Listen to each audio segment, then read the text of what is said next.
Hello friends, my name is Sapna Goyal and my channel is Sapna Goyal 1985.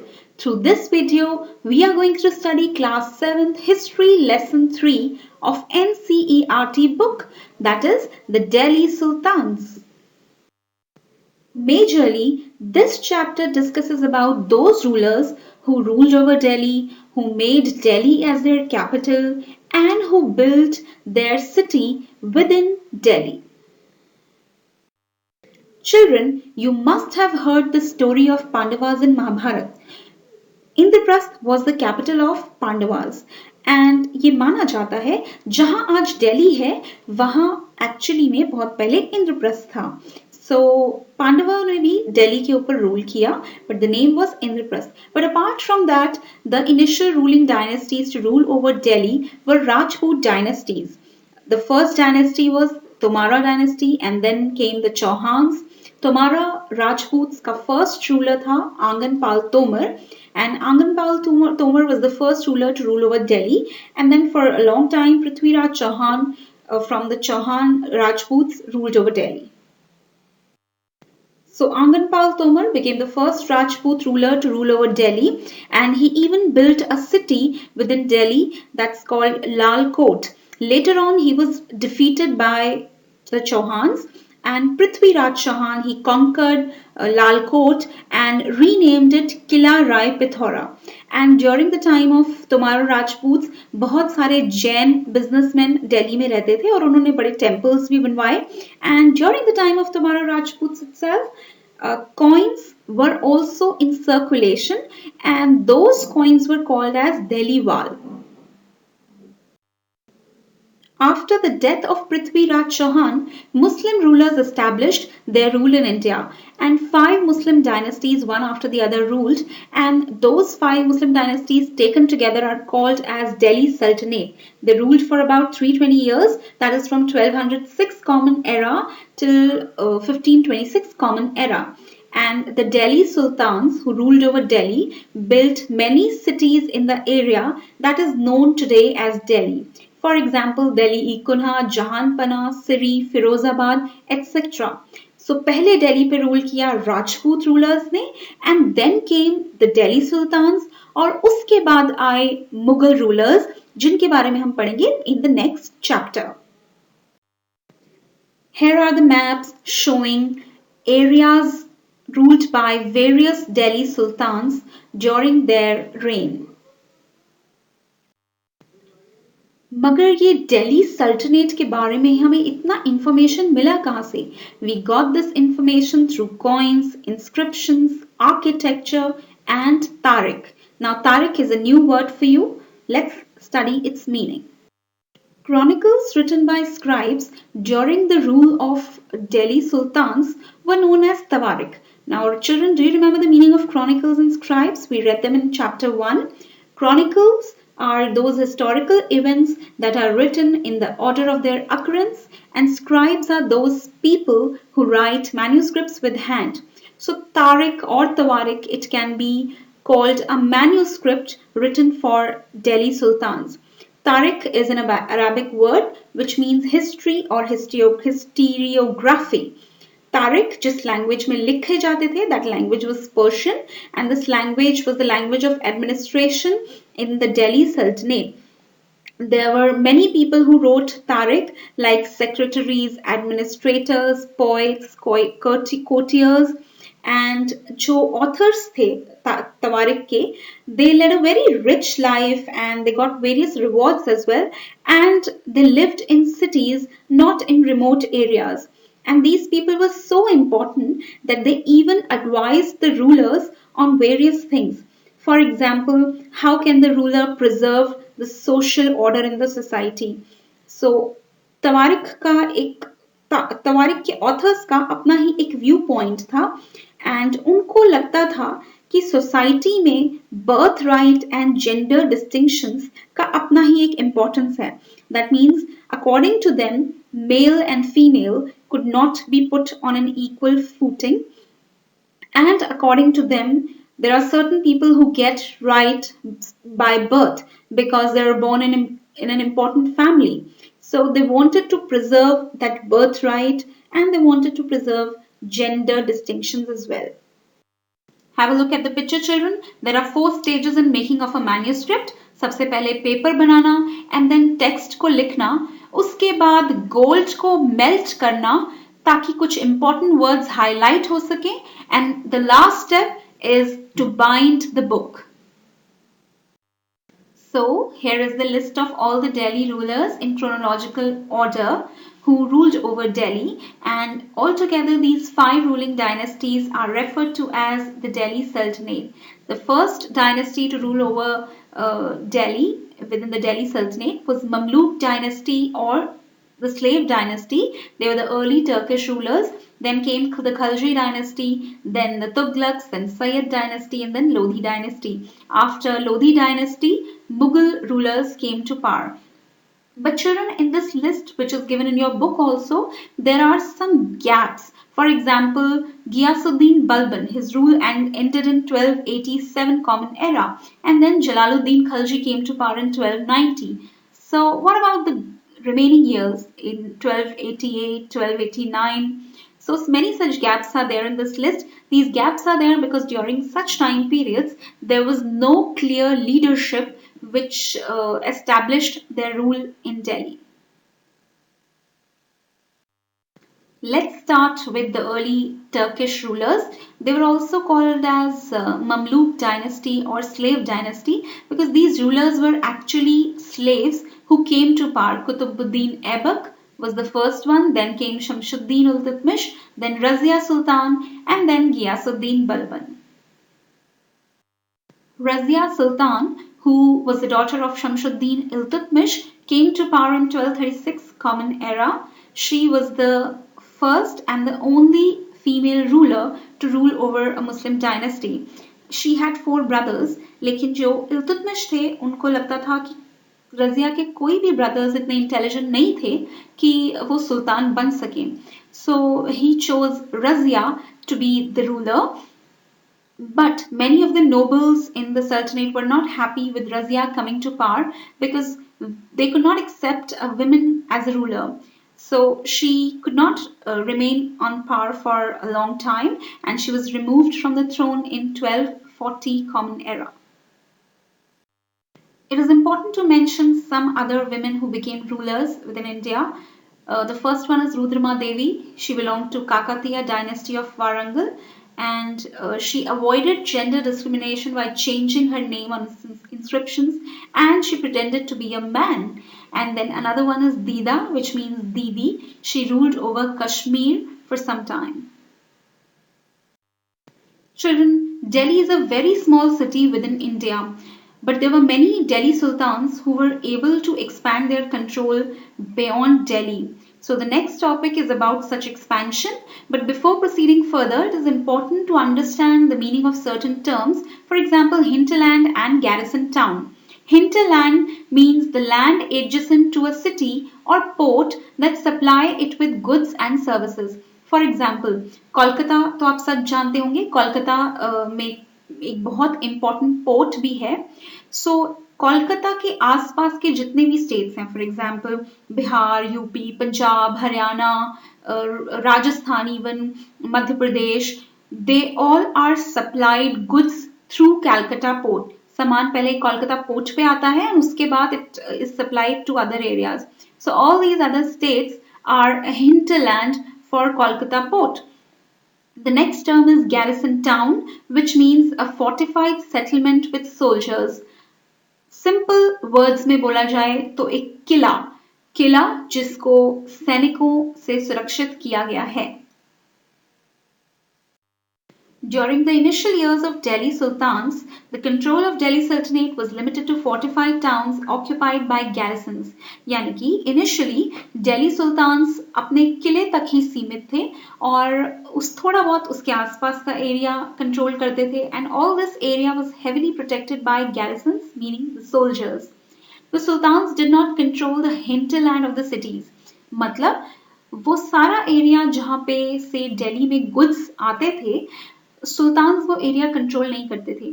So for supply of goods like eatables, like clothing, like jewelry, etc., they were dependent upon trade, tribute or plunder. यानी कि सारे सामान को या तो उन्हें खरीदना पड़ता था, या कोई उन्हें गिफ्ट दे जाता था, या उन्हें चोरी करना पड़ता था. Controlling garrison towns in distant regions from Delhi was difficult. So Delhi से दूर के इलाकों को अगर दिल्ली सुल्तान्स ने कब्जा कर भी लिया, so controlling them from Delhi was difficult. Like the areas of Bengal, Sindh, which is in present day Pakistan, they were very far away from Delhi. Apart from all this, Mongol invasion from Afghanistan placed a big challenge. Mongols belonged to Mongolia, which is a country above China, and Mongol Empire एक बहुत बड़ा empire था. They had their expansion in Afghanistan also. So वहाँ पे से Mongol rulers started attacking Delhi sultans, and apart from their attack, and many a times the governors of Delhi sultans used to rebel. यानी कि वो बहुत बार rebel करके ये claim करते थे कि अब हम खुद राजा बन गए हैं. So many attacks and so many rebellions were posing a big challenge for Delhi sultans, and the sultanate barely survived these challenges.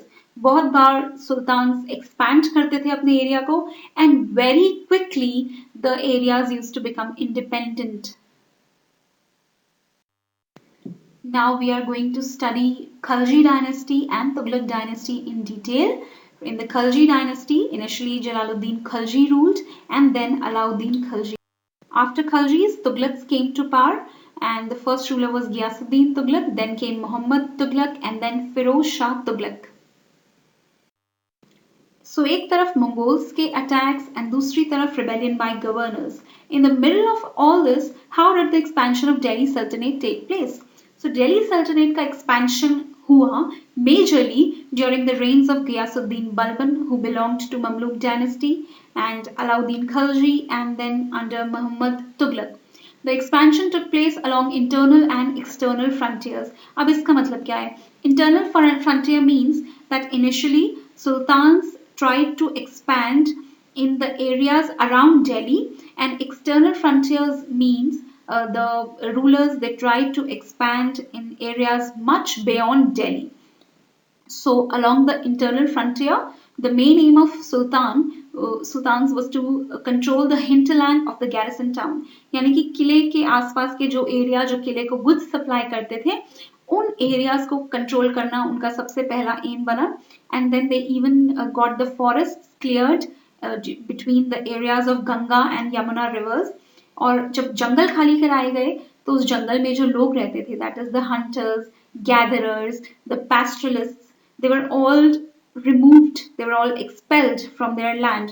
Pastoralists मतलब जो चरवाहे होते हैं, जो जानवर चरवाते हैं. And then all this land which was cleared, it was brought under cultivation. New fortresses and towns were also established.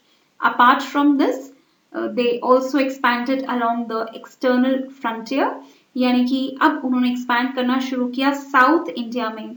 Alauddin Khalji ने शुरू किया, and then finally Muhammad Tughlaq tried with it, and after that it got over. Sultanate armies, they captured elephants, horses, slaves, precious metals, etc., and gradually the empire expanded. Children, area पे कब्जा करना या kingdom को expand करना ही सब कुछ नहीं होता. उस एक्सपैंडेड एरिया को चलाना, उसको रूल करना is also very important. So let's proceed to our next topic, that is administration under the Delhi sultans. But before proceeding further, let's understand the meaning of certain terms. The first one is Bandagan. Bandagan were the slaves purchased for military service by Delhi sultans. Generally slaves से हमेशा बहुत odd jobs करवाए जाते थे, but these slaves were purchased for military service. Then the next term is Ikta. Khaljis and Tughlaqs ने ऐसे military commanders appoint किए जिनको एक territory दे दी जाती थी अलग अलग size की, और उस टेरिटरी पे उनको रूल भी करना होता था, वहां पे मिलिट्री भी मेंटेन करनी होती थी. And these lands were called as iqtas, and the holder of iqta was called a muqti or N इक्तदार. यानी कि वो मिलिट्री कमांडर जिसको इक्ता मिला है उसको मुक्ति भी कह सकते हैं, इक्तदार भी कह सकते हैं. And these military commanders, they used to help the king in the time of war. Here are the functions of muktis. One of their main function was to lead a military campaign. That means whenever king needed somebody to fight a battle with his opponent, then they used these muktis, because muktis maintained military as well.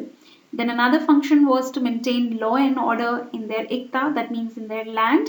They even collected taxes from the land given to them, and from that money they used to pay salary to their soldiers. So, in a nutshell, maintaining a huge empire was never easy for any sultan.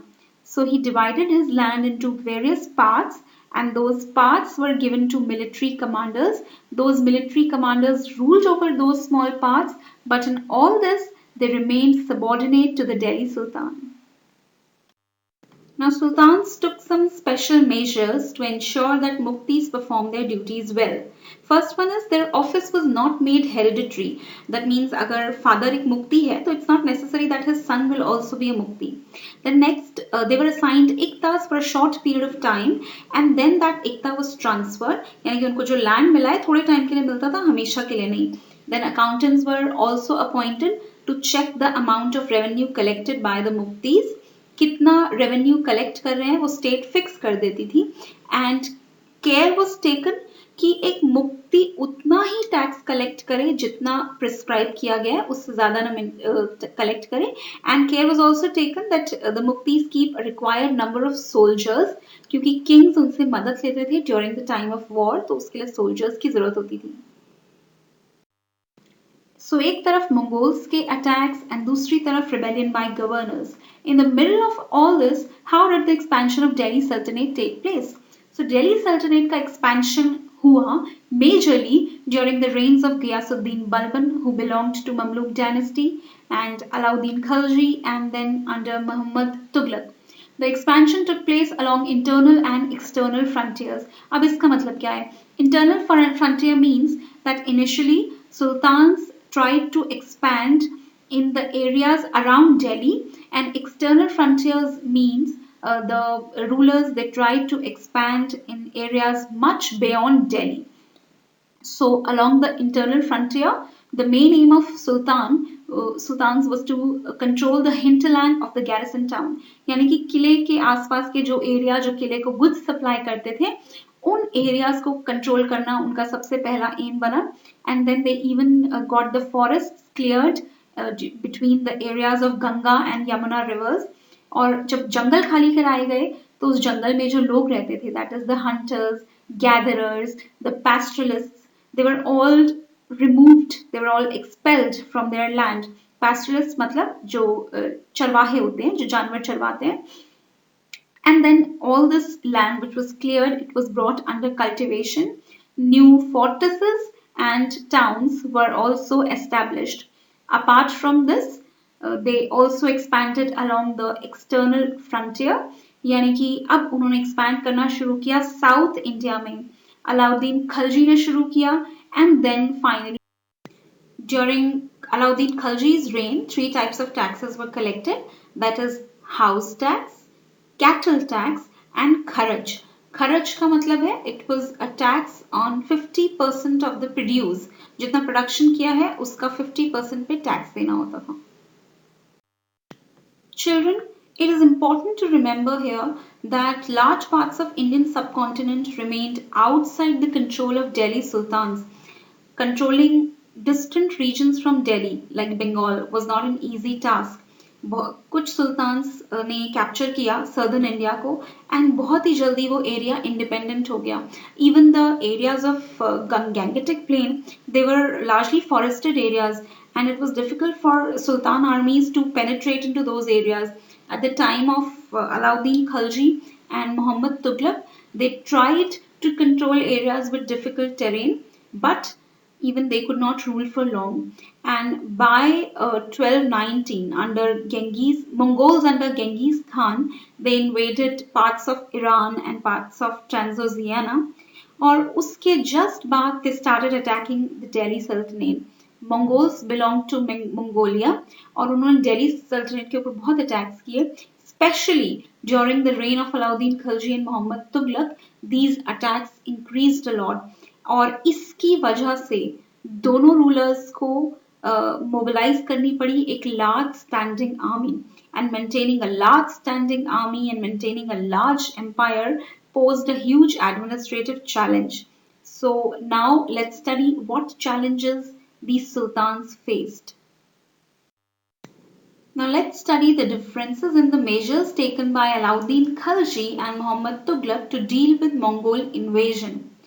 First thing is they both raised a large standing army. Now what is standing army?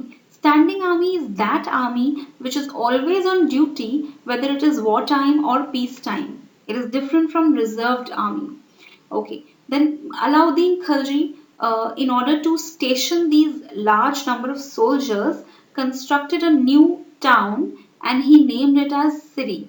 But Mohammad Tughlaq इतने सारे soldiers को रखने के लिए उन्होंने एक नई city establish नहीं की, रादर दिल्ली की एक ओल्ड सिटी जिसका नाम था दिल्ली एक कुन्हा, उन्होंने उस सिटी को खाली करवाया, वहां के रेजिडेंट्स को बाहर निकाला and he station his soldiers over there, and these residents they were sent to the new capital which he established, and the name of this capital was Daulatabad, and this region of Daulatabad lies in Maharashtra.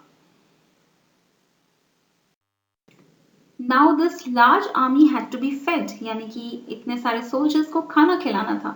So ये कैसे हुआ? During Alauddin Khalji's reign, soldiers were fed using the produce collected as tax from lands between the Ganga and Yamuna. Tax was fixed at 50% of the peasants' yield. मतलब अगर किसी pageant ने 1 kilo चावल उगाए हैं तो उसमें से 500 ग्राम चावल उसको स्टेट को देने होंगे in the form of tax, यानी कि टैक्स कैश के रूप में नहीं लिया जाएगा, रादर ग्रेन के रूप में कलेक्ट किया जाएगा. Mohammad Tughlaq, what he did, he also collected the produce from the area as tax for feeding the army. लेकिन उन्होंने एक और चीज की, he even levied additional taxes to meet the expenses of maintaining a large number of soldiers. तो उन्होंने taxes बढ़ा दिए and all this coincided with famine in that area, यानी कि उस एरिया में shortage of food हो गया and which caused widespread rebellion. Now the next difference is regarding salary. Alauddin Khalji, he paid his soldiers in cash and he also controlled prices of essential goods, क्योंकि अगर soldiers essential goods नहीं खरीद पाते उनके महंगे price की वजह से तो उनको ज्यादा सैलरी देनी पड़ती and they could have revolted as well. So Khalji, he controlled the prices of goods. Muhammad Tughlaq, he also paid the soldiers in cash but he did not control the prices, and what mistake he did is he minted new coins that were made up of cheap metals instead of making it from gold and silver. लोगों ने इन coins पे विश्वास नहीं किया and people were very smart. उन्होंने अपने gold and silver coins तो रखे अपने पास and he paid their taxes using this currency made up of cheap metals, and this currency could also be counterfeited easily, यानी कि इन सिक्कों के नकली सिक्के बहुत बनाए जा सकते थे और लोगों ने बनाए भी. So इससे मोहम्मद तुगलक को बहुत नुकसान हुआ. Alauddin Khalji's administration was very successful and the chroniclers of his time, they praised him for keeping the prices in control and for ensuring efficient supply of goods in the market, and he gave a strong opposition to Mongol invasions. On the other hand, Muhammad Tughlaq's administrative methods were a huge failure. He सबसे पहले तो उन्होंने residents से आपको उनकी city से बाहर निकाल दिया, उसके बाद उन्होंने टैक्सेस इंक्रीज कर दिए and all this was accompanied by a famine, and this led to widespread rebellion, and then he issued a currency which was made up of cheap metals which gave a huge loss to the state, so that currency also had to be called back, and he even campaigned into Kashmir, which was also a failure. And then later on he decided that now he will not invade Transoxiana. तो इतनी बड़ी जो army create की थी अब वो useless हो गई. So he had to disband such a large army. So his measures were a total disaster and failure. And the last difference, Alauddin Khilji, his measures were defensive, यानी कि उन्होंने वो measures लिए जिससे वो अपने आप को बचा सके. But मोहम्मद तुगलक ने वो measures लिए जिनसे वो attack कर सके. His measures were offensive.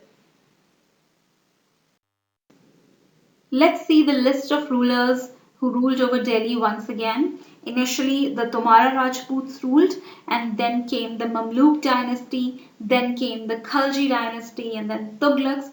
After Khaljis and Tughlaqs, it was the time period of Sayyid dynasty, and after Sayyid dynasty, Lodi dynasty came to power. The last ruler of Lodi dynasty was Ibrahim Lodi, who was defeated by Babur in the year 1526. And with the defeat of Ibrahim Lodi, the rule of Delhi Sultanate came to an end. And this started the rule of Mughal dynasty. The first ruler was Babur, and he ruled for about 4 years. Then came Humayun, who initially ruled for about 10 years. And Humayun was defeated by Sher Shah Suri, who established Sur Empire. Sur Empire also continued for a short period of time, for about 15 years. And then Humayun was again able to regain his control, and then Mughal dynasty continued for a long period of time. About Mughal rulers, we'll read in the next chapter. So let's study some interesting facts. So students, mosque kahe ya masjid, it is a place of worship for Muslims. But what is a congregational mosque? As the name suggests, a congregational mosque is one wherein Muslims read their prayers in groups, as shown in the picture. These prayers are led by a learned male who is called an imam. Muslims जब नमाज अदा करते हैं, अपनी prayers करते हैं, उस वक्त वो उस डायरेक्शन को फेस करते हैं जहां पे मक्का है. Mecca is a place in Saudi Arabia, and Mecca India के वेस्ट में है. So Muslims while praying face towards the west, and this direction that they face is called Qibla. Then children, several mosques were built by the Delhi Sultans in cities all over the subcontinent. For example, Quwat al-Aslam Mosque and Minaret, ये Qutubuddin Aibak and Iltutmish ने बनवाई थी, and Iltutmish and Alauddin Khilji ने इनको expand भी कराया. Then Begumpuri Mosque, it was built during the reign of Muhammad Tughlaq. This mosque was the main mosque of the city of Jahanpana, and Jahanpana was also called as the sanctuary of the world. Then Maut Ki Masjid, it was built during the reign of Sikandar Lodi by his minister, and then Mosque of Jamali Kamali, it was built during late 1520s. Okay children, during early time, many travelers visited India, and whatever they saw, whatever they understood, they wrote it. And these writings are called as account of travelers. From these writings, we get a lot of information about India. So one such traveler was Ibn Battuta. He was a 14th century traveler and he belonged to Morocco. तो what he saw, उन्होंने क्या देखा कि जो chieftains थे वो अपने आप को protect करने के लिए mountains में, rocky and uneven places में अपने किले बनाते थे. And at times they used to live in bamboo groves, यानी कि bamboo का एक fort बना लिया अपने around. The bamboos that are available in India are so big and so interconnected that even fire cannot affect them. So ये chieftains उन bamboo groves के अंदर रहते थे, अपनी cattle भी वहीं पे रखते थे, crops भी, पानी भी वहीं पे होता था, and they even used to collect rainwater over there. So only big and strong armies who could cut these bamboos after entering these forests could only attack these chieftains.